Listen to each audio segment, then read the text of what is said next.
me questionei um pouco. Imediato para as questões. A primeira diz: quais as culturas vegetais que mais empregam a agricultura de precisão? Ora bem, em termos de adoção, em termos mundiais, é sem dúvida a viticultura. É curioso. Viticultura, cultura arvense. Okay? Milho, soja, Estados Unidos, Argentina, Brasil, sem dúvida. Em Portugal, já agora, a viticultura, porquê? Porque na viticultura há uma aplicação que também é muito ganhadora, porque lá está, o rácio benefício-custo é extremamente elevado, que é a questão da segmentação da vindima, ou seja, do uso das cartas da NDVI no pré-pintor para definição de pontos de georreferenciação de pontos de controle de maturação e de diferenciação de lotes na vinha. Isso tem demonstrado em várias zonas do mundo vantagens depois para a enologia poder tirar partido de diferentes lotes dentro da mesma casta, etc. E, portanto, isso fez com que a adoção seja rotina, para a elaboração de carta da NDVI seja rotina, e em Portugal também, já em bastantes explorações vitivinícolas, isso acontece. Em que culturas? Cá em Portugal. Vamos por setores, se calhar é mais fácil. Sim. Comparando, portanto, sem dúvida, portanto, a viticultura bastante, e depois a cultura arvese. Milho, inicialmente bastante, mas também já cereais de inverno, portanto, bastante adoção. E mais recentemente, algo que eu durante uns tempos também me questionei um pouco, culturas com margens brutas maiores, o tomate e a fruticultura, a taxa de adoção não era tão elevada. E agora começa-se a ver, lá está, estamos sempre a falar de percepções, porque não tenho assim números objetivos para dar, mas se pudesse por ordem, poria assim, portanto, a cultura arvense, vinha, olival e depois fruticultura e hortoindustriais. O que esperar das tecnologias de precisão nas atividades pecuárias? Excelente pergunta. Eu, por defeito de fabrico de formação, tenho dedicado, obviamente, mais à parte das culturas, mas a zootecnia de precisão, ainda esta semana tivemos um evento no âmbito do tal projeto 10 Agro. Eu partilhei na minha página do Facebook até a sessão que foi transmitida no Facebook, uma sessão extremamente interessante precisamente sobre zootecnia de precisão. A sensação, portanto, eu não sou zootécnico, mas o que acontece na zootecnia? Todos nos lembramos, ou pelo menos alguns com mais idade, se lembram que já nos anos 80 havia os colares e o controle da alimentação individual em cada animal. Hoje em dia isso evoluiu enormemente e temos muitas empresas com serviços desde o geofencing, que basicamente são as cercas virtuais, portanto os animais com GPS, com colares com GPS e permite o conhecimento remoto da sua localização, permite também o mapeamento das suas deslocações nas parcelas e depois o impacto que isso tem no consumo de pastagem e na gestão da própria pastagem. E depois outra aplicação que é a monitorização, quer ambiental, em produção intensiva, quer do próprio animal, mesmo em campo, com podómetros nos animais, com sensores térmicos, com sensores de pH, Rumen, com uma série de detecção de fio. Portanto, o dinamismo é muito, muito grande na área da zootecnia. Portanto, isto não é só... Ou seja, também isso é um bom exemplo, porque o AMAG é o mesmo, não é? Portanto, dados, medição, gestão, controle e gestão. Não é? E é o mesmo, o processo é o mesmo. Depois adapta-se às várias áreas. A terceira questão é sobre a vertente florestal. A floresta ficará para trás no emprego destas tecnologias? Sim, também não digo o mesmo que disse em relação à zootecnia.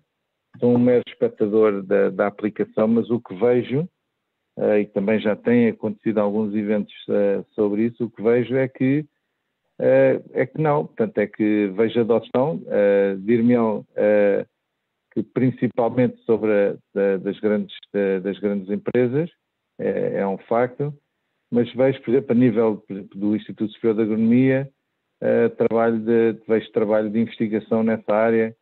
A minha colega Paula Soares, já tivemos projetos, ela depois continuou com outros projetos da utilização de drones, de imagens de drone para cálculos de volumetrias, cálculos de sanidade das árvores. Portanto, há muita coisa a ser feita. É certo que alguma da informação base é a mesma, não é?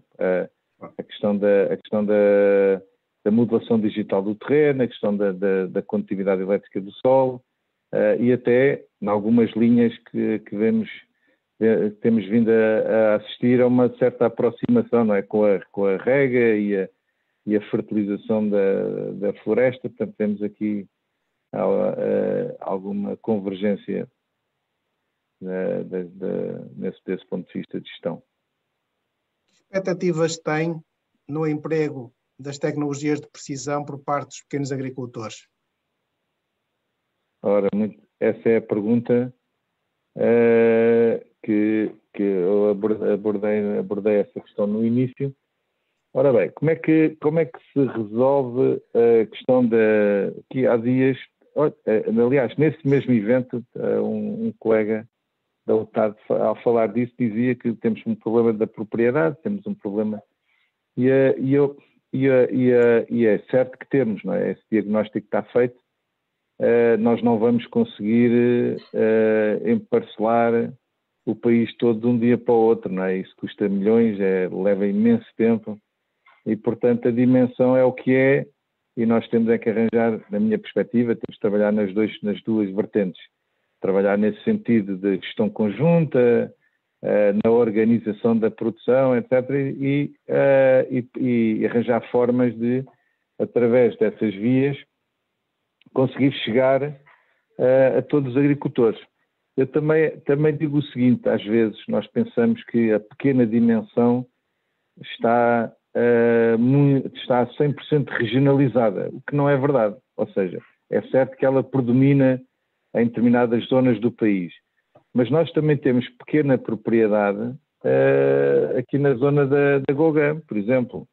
E, portanto, o problema eu às vezes, já alguém uma vez fez um comentário que eu achei engraçado, que foi quando eu às vezes falo estratégias de adoção para pequena dimensão económica e física das explorações.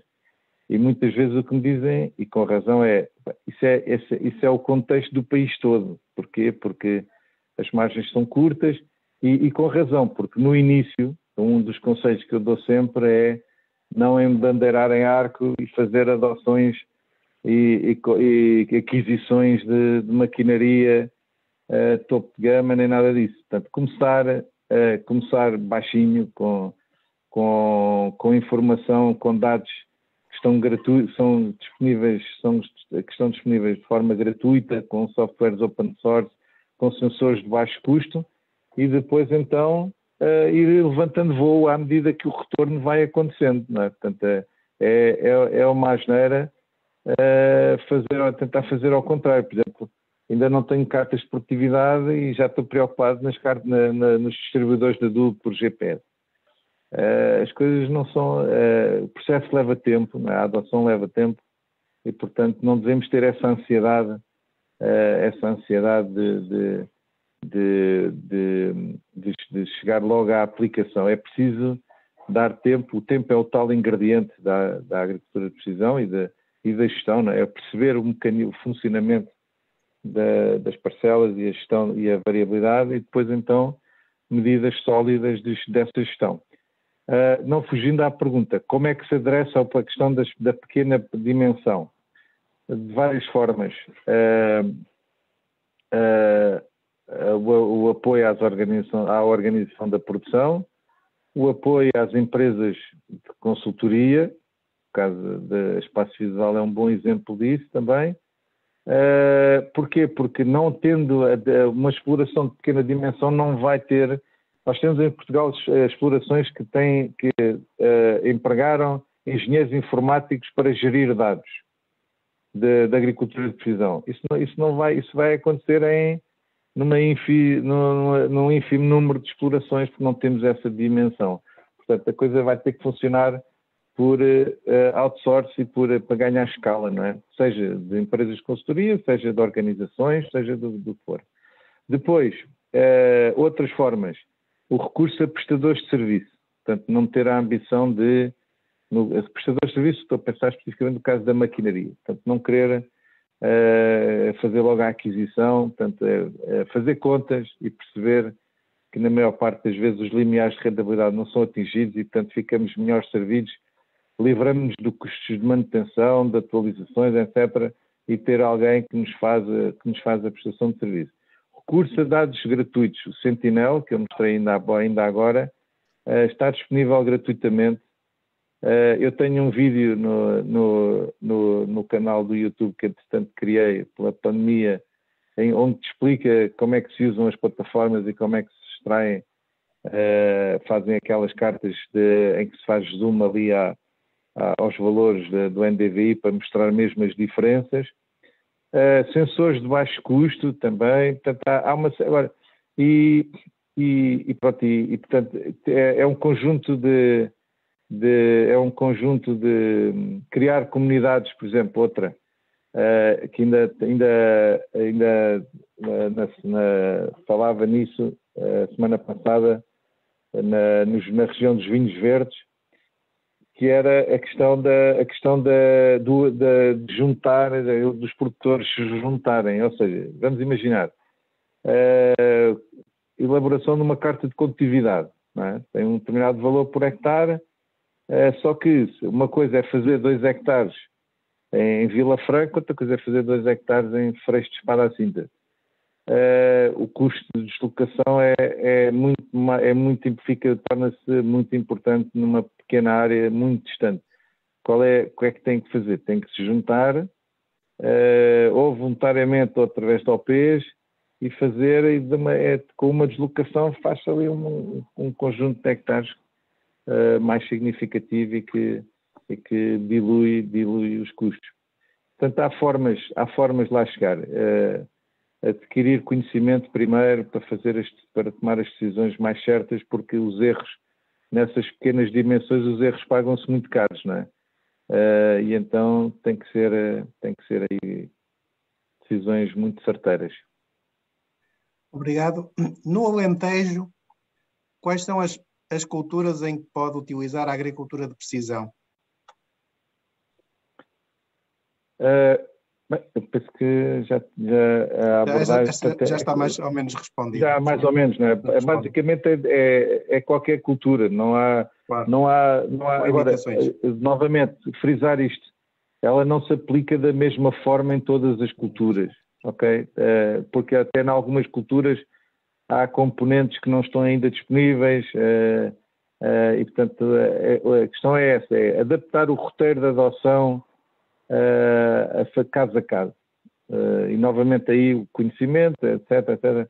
Portanto, as decisões certeiras, fundamentadas e não fazer porque vi na internet e pareceu que era interessante e um bocadinho, Martina, é um bocadinho como a questão das novas culturas, não é? Claro. Não começar a fazer uma nova cultura sem experimentar, sem visitar, sem ganhar ali todo um conhecimento, porque depois os erros pagam-se muito caros. Portanto, é igual aí. Assumir um risco limitado mais baixo, não é? Ora bem. Que apoios financeiros públicos contará a agricultura de precisão para os próximos anos? Bom, os apoios que existem, quer dizer, vende-se em SLAT, não é? A parte das sondas da ação 75 do uso eficiente da água, essa já teve financiamento, continua a ter e tudo indica que continuará a ter na próxima reforma. Concretamente, do ponto de vista disto que temos vindo aqui a falar, portanto, o atual PDR, saberão que na valorização da VGO, da Valia Global da Operação dos projetos, tem lá, entre outras coisas, as organizações produtoras e outras, tem lá a incorporação de equipamento relacionado com a agricultura de precisão, nomeadamente na parte agrícola, os monitores, as consultorias da NDVI, tem a parte na parte zootécnica, os robôs de ordenha e outro tipo de maquinaria. Agora, no futuro, ainda está em aberto, não é? Portanto, ainda está em discussão neste momento. Aquilo que portanto, eu pertenço ao grupo dos peritos do GPP que ajuda na reforma da PAC, na parte específica de digitalização, e aquilo que me preocupei sempre, é aquilo que disse no início, que era não confundir a adoção da agricultura de precisão com ter equipamento. Ter um drone não é fazer agricultura de precisão, ok? Ter um GPS na ceifeira, se eu depois não ligo aos dados, de fazer agricultura de precisão é ter evidências de melhoria de eficiência do uso de fatores por resultado da melhoria, da uso dessa informação e desses dados nas decisões. Isto é um pouco mais difícil a vários níveis, nomeadamente ao nível depois do controle, não é? Portanto, como é que eu vou controlar que efetivamente a coisa acontece? Há formas de o fazer, não é? Portanto, eu aí acho que seria possível fazê-lo, a demonstração da evidência da ação e não simplesmente o cheque de tem isto, tem aquilo, tem aquele outro e depois não usa nada, não é? Pronto, acho que todos conseguimos pensar em medidas que se faltam um pouco por aí, que são interessantes, gasta-se dinheiro, ganha-se dinheiro, mas depois não resolve efetivamente os problemas, não muda a mentalidade, não muda a gestão. E, portanto, a minha preocupação é um pouco essa, de não cair nessa ratoeira, não é? Do fácil, embora não podemos descurar que há um upgrade a fazer do ponto de vista das explorações, não é? Um upgrade tecnológico de uma exploração. Não há omeletes sem ovos, não é? Como apesar de todas as estratégias low cost, etc., não há omeletes sem ovos e, portanto, uma ajuda para essa componente de upgrade tecnológico parece interessante. Depois outro vetor que também se tentou e que acho que com algum sucesso foi a lógica de perceber dos dados, ou seja, nós temos aqui a criação do tal ecossistema de dados começa, na minha opinião, com uma base muito simples de parcelário, com base muito simples de solo, base muito simples de modelo digital do terreno, e que depois se vai alimentando dados meteorológicos e, portanto, parece-me que seria interessante que entrássemos todos aqui num ecossistema, organizações públicas também incluídas, em que a partilha fosse a regra, não é? E que portanto, a administração pública faria o seu papel, faria o seu trabalho de casa de disponibilizar a informação que tem nas suas plataformas, aquilo que fosse disponibilizável, que é uma espécie de um kit de iniciação ao sistema de informação da exploração, e que depois o gestor, ou a organização de produtores pelo gestor, iria complementar e adicionar mais dados. e teria uma ajuda, mas que seria sempre promotora da partilha dos dados. Eu acho que isso é muito interessante. E é nesse coletivo, por exemplo, a questão, uma estação meteorológica, não é? Pensarmos numa estação meteorológica. O receber um financiamento, mas que tinha ali uma obrigação, um incentivo à partilha desses dados. Não é? Eu tenho uma exploração, compro uma estação, eu posso partilhar esses dados porque eles vão ser úteis para os vizinhos e para a região. E, portanto, ver aqui esta mudança aqui de mentalidade, portanto, por um lado a valorização dos dados e, por outro, a sua partilha e a criação desse ecossistema. Prefere a agricultura de precisão à agricultura digital. Porquê? Eu não prefiro. São coisas diferentes.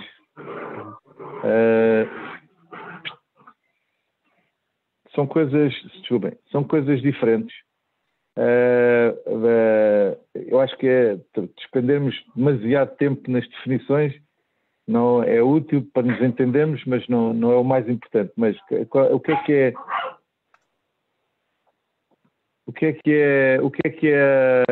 é a digitalização e a agricultura digital? A agricultura digital é qualquer coisa bastante mais ampla do que a agricultura de precisão. A agricultura de precisão tem a ver com o uso de informação para a gestão das parcelas, conhecimento dos fatores limitantes, redução e melhoria da produtividade. Portanto, é uma coisa muito objetiva, que é eu tenho uma parcela, tenho dados e vou melhorar as minhas práticas para melhorar a performance e a sustentabilidade da parcela. Isso é a agricultura de precisão.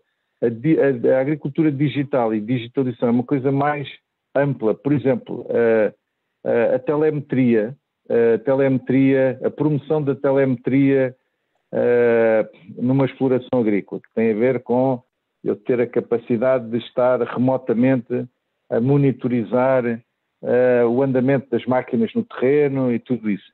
Isso seria digitalização, mas não é propriamente a parte da gestão diferenciada e da melhoria da performance das parcelas. Ou seja, contribui, mas não é na sua essência. Está bem? Não sei se me fiz explicar, mas isto os termos, por exemplo, a União Europeia usa muito o termo da digitização, e nós cá também, alguns colegas usam muito esse termo da digitização, é essa componente mais abrangente de sistemas de informação, a partilha, dados, etc. Eu desse ponto de vista, até gosto mais de uma outra, de algo que pode parecer um preciosismo, mas é mais a transformação digital, que é o quê? Que é não só a passagem do analógico ao digital, mas aproveitar esse processo para reformular a reengenharia do processo. Está bem? Penso que é mais dinâmico e mais reformador. Agora um pouco de futurologia. Os drones poderão ser predominantes como veículos de pulverizações agrícolas dentro de 5 anos? Perguntas fantásticas, Martim. Isto é uma audiência de excelência, pá, não era de esperar outra coisa. Essa questão é um tópico que está na ordem do dia, a questão dos drones pulverizadores. Basicamente, a história conta-se de forma simples. A questão é a seguinte, é que a União Europeia coloca a pulverização por drone no mesmo saco da pulverização aérea. E sabemos que a pulverização aérea, não sendo ilegal, é mais regulamentada, não é? É preciso uma autorização especial para a fazer. Mas as duas, a única coisa que têm em comum é terem veículos sem patas, não é? Sem rodas, e estão no ar. Porquê é que não é a mesma coisa? Porque um drone, uma aplicação por drone pulverizador, se bem feita, ela vai atuar a 1 metro e pouco da copa da cultura. E, portanto, a probabilidade e a oportunidade para deriva e contaminação é muito menor do que a aplicação por avião. Portanto, não faz grande sentido, ou não faz nenhum sentido a União Europeia estar a... Portanto, respondendo à pergunta, se vai ser daqui a 5 anos, depende da União Europeia, porque senão, se continuarmos à semelhança do que acontece sempre com os OGMs, se continuarmos aqui com este autismo de tecnológico, então não vai acontecer. Eu tenho esperança que não, que revejam a posição e que autorizem.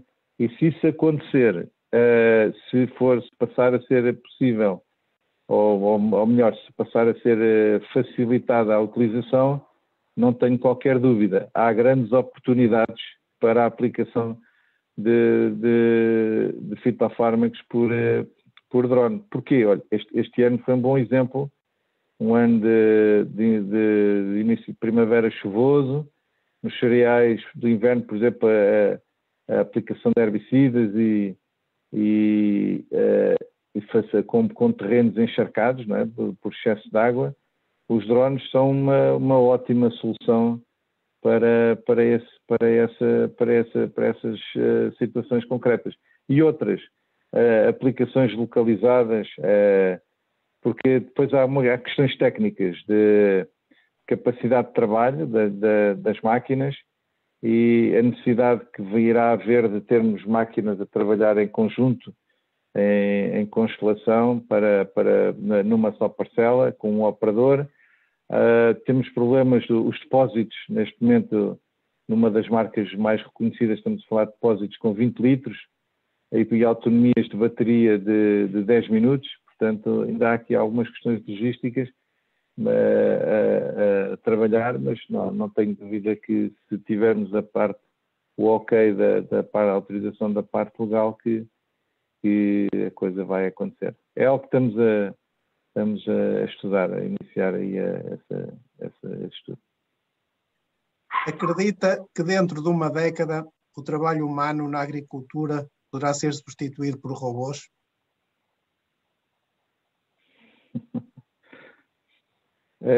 Esse é um mito, não é? Que esse mito acompanha-nos desde o início desde o início, não é? Portanto, o que é que acontece? Eu devolvo essa pergunta dizendo assim: o que é feito do trabalho da telefonista? Não é? Onde é que lembram-se das telefonistas? O que é feito do trabalho das telefonistas? O que é feito do trabalho de quem trabalhava nos videoclubes? O que é feito do trabalho de uma série de profissões que foram desaparecendo, não é? Porquê? Porque houve upgrades tecnológicos que foram fazendo com que essas profissões, por exemplo, Martino, há 40 anos, quando entrávamos num elevador, em alguns havia lá um operador de elevador, não era? Estava lá sentado com um chapelinho e só carregava nos botões e dizia às pessoas para entrar e para sair. Isso já não existe, acho eu. Eu lembro que já tenho um robô em casa para fazer a aspiração. Para aspirar, exatamente. Isso é exatamente. Essa é a parte da digitalização que está a invadir as nossas vidas, não é? Os telemóveis, isso tudo. É a mesma coisa que acontece nas nossas vidas que vai acontecer no setor agrícola.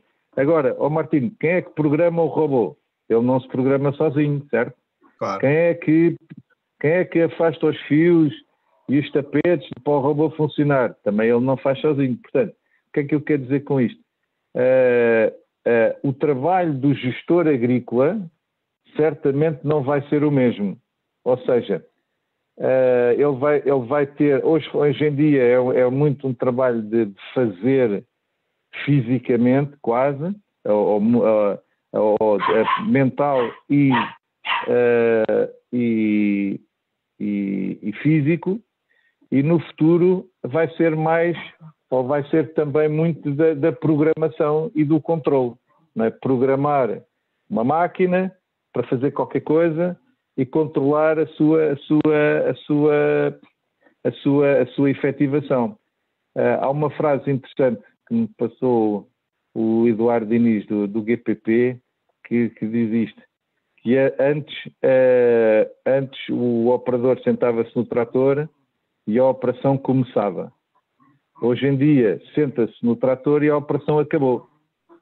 Ok? E isto acho que exprime bem o que é que nós estamos aqui a falar. Ou seja, porque é que acabou? Acabou porque ele já fez um trabalho de casa de planeamento e de programação do que vai acontecer, e a partir daquele momento a máquina toma controle da operação, faz as viragens, faz a condução, faz isso tudo.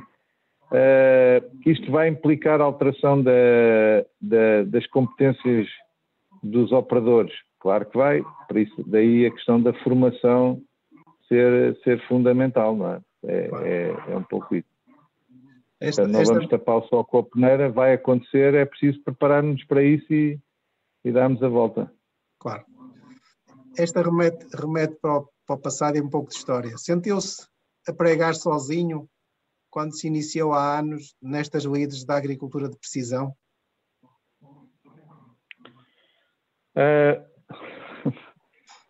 Me sentia a pregar sozinho. Era um trabalho, estamos a falar no ano, portanto eu fiz o doutoramento em 96, 2000, vim para Portugal em 2000 e portanto foi nessa altura que começámos, eu e outros colegas na Escola Agrária de Elvas, na Universidade de Évora, também alguns agricultores mais inovadores na altura começaram a aplicar.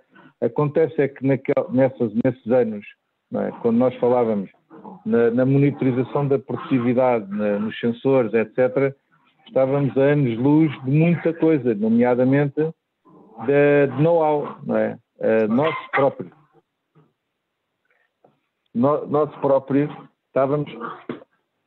estávamos muito longe de...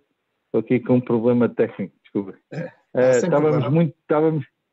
Estávamos muito longe de conseguir dar resposta a tal massa crítica que é necessário ter de conhecimento, de experiência para dar resposta. E, portanto, se me senti sozinho, eu não era o único, sabia que a coisa ia acontecer, porque noutros países estava a acontecer e a Europa não é diferente dos outros países, dos outros continentes, e, portanto, a coisa ia acontecer. Levou 20 anos, ou 15, ou o que seja.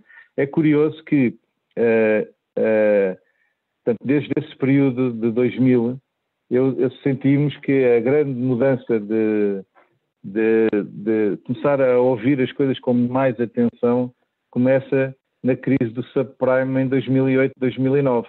Isto é muito curioso.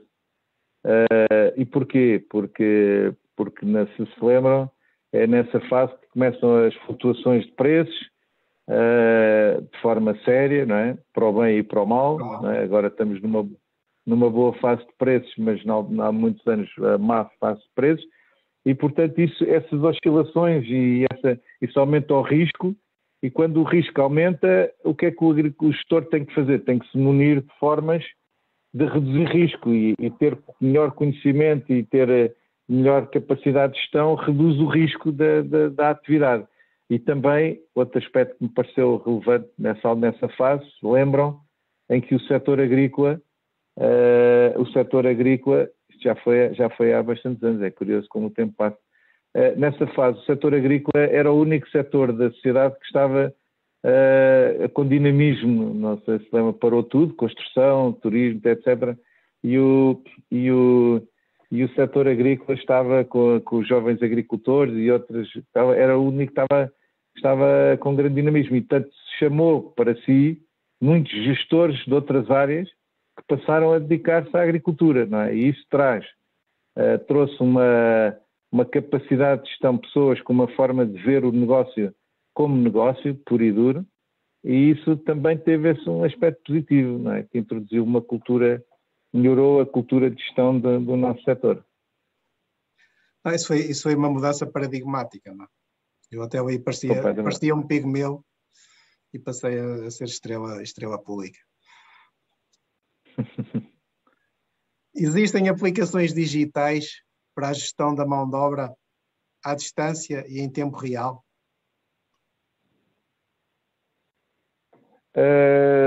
Bom, esse tópico que é muito importante, Estou-me a lembrar de alguém que também já esteve aqui nos agromeetings, que é o Luís Caetano, dos Kiwis, em que precisamente já tivemos a oportunidade de tentar desenvolver aplicações precisamente para a parte da mão de obra, no sentido de desenvolver projetos para desenvolver produtos que permitissem monitorização, portanto, não só do estado de saúde, não é? Dos operadores, dos operadores em campo, mas também conseguir monitorização de posições, de capacidade de trabalho, etc., etc., para que depois dessem métricas ao gestor para melhor gerir, nomeadamente na gestão de equipes, não é? Juntar a forma como junta as pessoas, etc., etc. O que é que, de forma interessante aqui, que isso esbarra muito na questão da proteção de dados, não é?